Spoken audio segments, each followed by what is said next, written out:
Hey guys, so today I did a look inspired by Bella's makeup in the new movie Breaking Dawn Part 2, which I'm so glad that I saw this movie before doing the makeup look because her makeup in the movie was nothing like the promo images for the film. It was so crazy. Like, her eyes weren't even red for a lot of it, which was hilarious to me. But anyways, I absolutely love this makeup look. Throughout the whole movie, I was just kind of mesmerized. I was just really paying attention to her makeup because I wasn't even planning on doing a look for her, honestly. It was just like the type of makeup that I love. Just very enhanced, very beautiful. All the features were just kind of like, she had thicker eyelashes. When people become vampires in the movie, or when you see the women vampires or anything like that, their features are just gorgeous. Their skin is not rosy. It's not, you know, they don't have really healthy looking features, but yet they look really healthy and beautiful. And it's because all of their features are just enhanced. They've used all of these like eye illusion. It's all in the makeup. It's not necessarily the eye color or anything like that that makes you look like a vampire. It's the makeup tricks. And so I did a full tutorial for this one.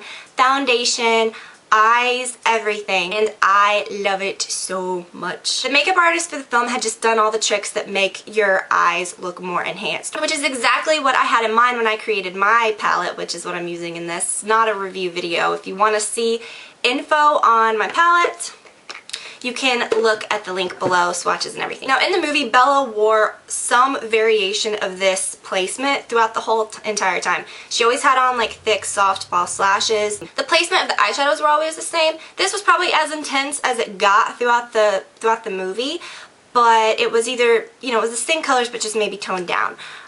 So I was really excited when I was watching the movie and I realized, oh my gosh, this is exactly like, all of these colors are perfect. Like, this is exactly what I have in my kit, in my palette, so I was excited about that. If you want to see a full review of my palette, I'm obviously not doing that because I created it and I loved it and I made it perfect, obviously. But I do have swatches and all like detailed photos on my blog, which I post below. It is available today. You can get it below. I have the link and everything. They ship worldwide, so it's perfect, and a discount. So I'm just so excited about it. I obviously created it, so I love it. I'm not pushing a product. I'm putting my name on something that someone else created. I love it. I'm not going to talk too much about this because that's not what this video is about. But as I said, if you want more info, you can check out my blog post below. So I'm really excited about this look. This is one of my favorite looks that I've done in a very, very long time. I love it so much. I hope that you guys do too. If you want to see a step-by-step tutorial exactly how to do it, then keep watching. Okay, so the first thing I'm going to do is my foundation, and I'm using the Makeup Forever Matte Velvet Plus and the Benefit High Beam, and what I'm going to do is put a little bit of each on my hand. Take a brush like the F84, the little kabuki brush from Sigma, mix it together, and start applying it from the center of your face out. Alright, then I'm going to set it with a pressed powder. I'm just using my Mineralized Skin Finish Natural. Use it in a lighter shade than you think you would. Normally I'm using the light medium. I usually use medium. We're not really trying to pale out the skin. All we're doing is we're just really kind of perfecting it and then making sure not to add any unnecessary like colors that are bronzy or anything. You just really truly want to match your skin tone. You don't want to use a foundation that's a little darker or anything like that. If you really wanted a dramatic look, you could really pale yourself out, but you got to keep in mind they don't look sick like pale vampires. And there's also vampires with darker skin too. It's just you've got to think all of their skin tones are just kind of like more like porcelain, more like glowy, more a little washed out, but it still looks really healthy on them. As healthy as like a dead vampire can be. Sounds confusing, but I guess the trick is to just not put anything unnecessarily like dark on your face or anything that's going to make you look like healthier. Okay, so then I'm going to use my under eye concealer. I'm using my Maybelline Age Rewind. Blend that in. I always use one of those kabuki brushes from Sigma for that as well. And then I always take just a little bit and put it up on my brow bone, just to blend away any little lines or, not lines, but veins, because that's a really thin area up there. We really want everything to be totally perfected. I'm taking the Laura Mercier Secret Brightening Powder. This is shade 1. I'm going to use this to highlight with, and I'm going to use this brush by Sigma, the F35. Take whatever's in the lid, swirl the brush into the lid, and then kind of go over where we just applied the under eye concealer and bring it down right on the top of your cheekbones. And then we're also going to take just a little more and put it right there. Right at that little point under the center of your eye. Alright, so to get started, the main colors that I'm using, pretty much everything other than the lashes and the mascara, is coming from my Defining Eyes eye kit from Sigma Beauty. I'm going to take the white end of the Defining Eyes pencil, and it's really creamy, so it's nice for getting it on this inner corner. And it transfers well to the waterline, which we're going to use in just a second as well. So I'm getting that on the inner corner and just feathering it upward, taking some and putting it on the lower lash line as well. It's really smooth, it's not chalky like some white pencils, so you really don't even have to blend it a whole lot, which is nice. While we have it, we can go ahead and apply it to the lower waterline. And another thing that I love about it, that I really kind of made sure about when I was designing these products, was that it really transferred well to the lower, or to the waterline, so it's really good. Highlight, I'm using the E55 in the kit, and I'm gonna take both of these colors. This one, Beam, this is more of like a matte base, really pigmented with some shimmer. This one's more of a frost. The halo is more of a frost. So I'm gonna start with Beam, the one on the bottom, that's more like a shimmer. It's gonna transfer more like pigmented color, and I'm gonna dab that onto the white. Then I'm going to take the Halo shade, which is more frosted, and dab that right over it.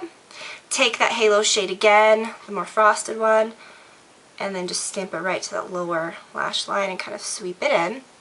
Then, I'm going to, while we have that same, while we're working with those same colors, I'm taking Beam shade on the bottom that's a little more pigmented, put it right up under the eyebrow. It's the perfect shade for highlighting the brow. Then I'm going to take a crease brush. I'm going to use this E35.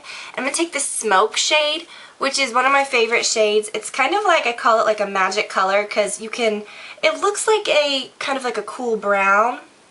And I really knew when I created this that that was like a color that I wanted, because it's almost like a magic color. Like I said, you can sweep it over your whole lid into the crease and it looks like you've used several colors just because of the way the light works with it. So I'm going to start on the outer corner, just sweeping back and forth, and then I'm just going to slowly bring it in to the crease. It's really soft and pretty. I love it so much. It's the perfect cool brown.